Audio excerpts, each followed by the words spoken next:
Okay, this is definitely gonna go on the Runaway Layla Slate Teen thing playlist, because this definitely has a lot to do with it.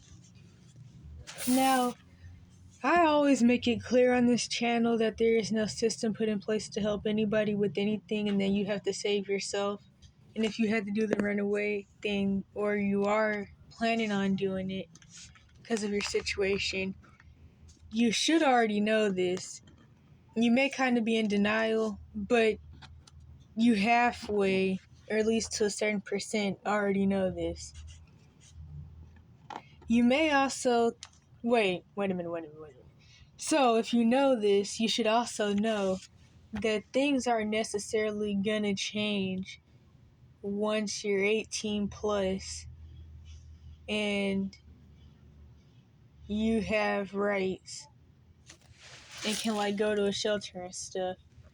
Honestly, if you think that, going to a shelter is gonna help you do jack other than have a place to stay for maybe a night or a few weeks or maybe some months, then you need to do more research on the homeless industrial complex. But the more I've heard people talking about how they're on different housing queues and talking about mental health housing and disability housing, the more I've realized that as long as you're under 25 or 30, really 30, you're still seen as a kid. I mean, I've been knew that, and that's that way for a couple reasons, but I'm talking about as far as these quote-unquote help programs. So if you're older than 25 or 24, well, yeah. If you're older, dang, I'm choking a little bit, like usual. If you're older than 24, you're not seen as transitional age youth, but you're still not really seen as an adult either. So you still can't get into some of these housing queues that are for adults. And I've been realized a long time ago that it seems like, at least around here, you can't really get into anything unless you're on drugs or something, because it seems like being on drugs and the health issues that you get from drugs, from the poison killing your organs and all that, and being elderly, they're both considered disabled. And there's more stuff on housing queues and other quote-unquote help programs for that, for if you're older and on drugs or elderly and or disabled, because I just said, both of those things they're kind of considered being disabled pretty much. Because I remember, I think when I turned 18 or before then, I was still really confused about how things worked, because it seemed like I was being told that I still wasn't old enough for anything, and that you can't get a voucher or anything unless you're either elderly or on drugs. And I already have another video about what is it titled? The government agenda, financial aid, or something like that. And how not only did that revolve around eugenics type stuff, but it revolves around a lot of racial victim complex stuff and just victim complex stuff in general. And it's really even hard to get into affordable housing, or definitely to get a voucher or anything like that, if you're not specifically a single woman with 3+ kids. And like I mentioned in that video, there's really nothing out there for men, but it seems like this drug help can go for men and women. And I mean, it makes sense. They want people to be dying from drugs anyway. It's a part of the depopulation agenda, but that's a side thing. So, to get to the point though, my point of saying all this is that pretty much you're still going to be going through ageism. And where I am, since I started asking more questions, they finally admitted to me that the reason that I'm not on the queue for any real housing is because of age, and that the county picks who can be in what, and that if you're 18 to 24, you only get to be in certain things, which these certain things are a little 6 month, staying with somebody for 6 months, well, at least 3 months, but sometimes up to 6 months, and then you figure things out, which, like I always say, you have to save yourself. Nobody's going to save you, so you're always going to have to figure things out on your own anyway. But there's that, which that's hard to get into, and that's where I'm going to really be focusing on fixing my health issues, because I'm finally going to like be able to cook and store food and stuff.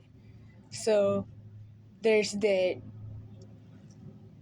There's some little youth bullcrap women group home type thing for youth, which there's so much I could say about that. They call it shared housing, and of course you have to pay to stay there too. And there's the foster kid group homes, which I mean that also goes hand in hand with the thing I just mentioned, which I've mentioned this quote unquote shared housing before, but I'm not going to go into that.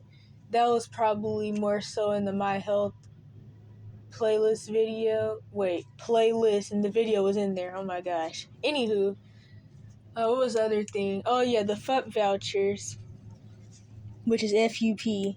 Keep that in mind. So that's for foster youth. So you can only get it if you've been in foster care. And of course, these foster youth programs, people try to act like there's some more stuff out there for them, but it's really not. And some of them you have to sign up for before you age out, which of course their parents don't sign them up. Their foster parents are social worker. And I mean, you should already know, like I mentioned in plenty of these videos, foster kids commonly end up homeless by themselves multiple times way before they even turn 18 and get thrown out onto the streets. But anywho, yeah, so the thing with the FUP voucher is that you're on a waiting list, of course. And by the time you actually get to the top of the waiting list, you might already be 24 or 23 and it's too late. Or you never get to the top.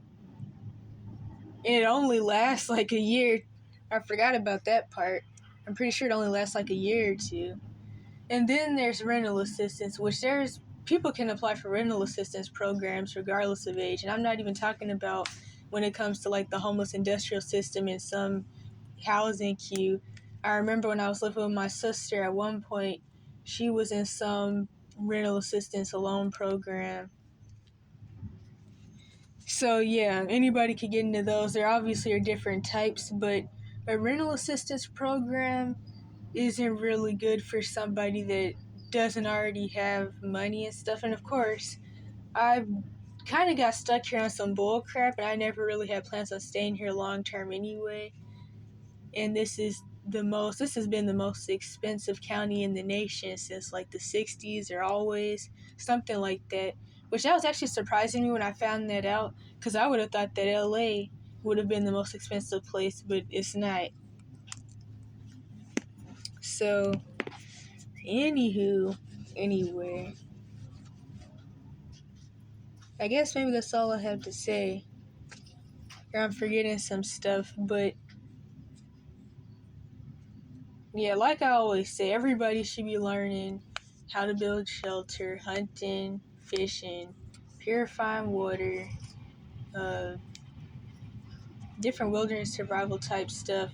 Focus on self-deliverance too. That's something good to focus on. Healing spiritually, physically, mentally. And don't get too caught up in the systems and the rat race of the systems or the cult we call society.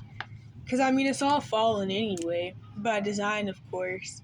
America specifically for judgment and by design. So,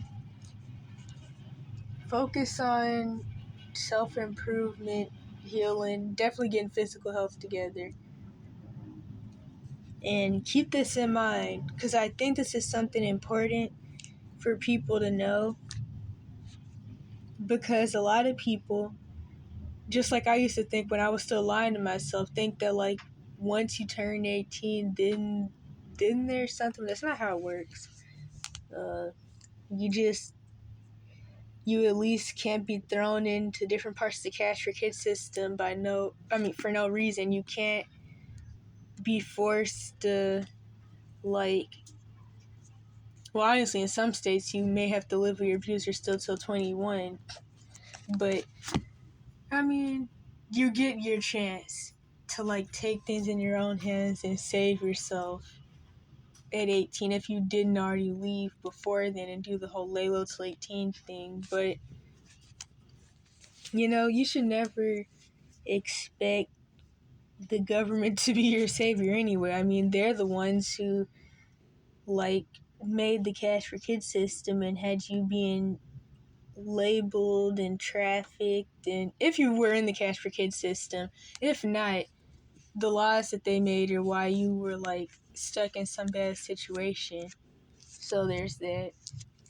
Although these days it's really more common for somebody who's in an abuse situation to go into some part of the cash for kids system. It's kind of hard not to these days because it's so prevalent. Unless your parent is still one of those uninformed people who think that if their kid gets some type of mental label if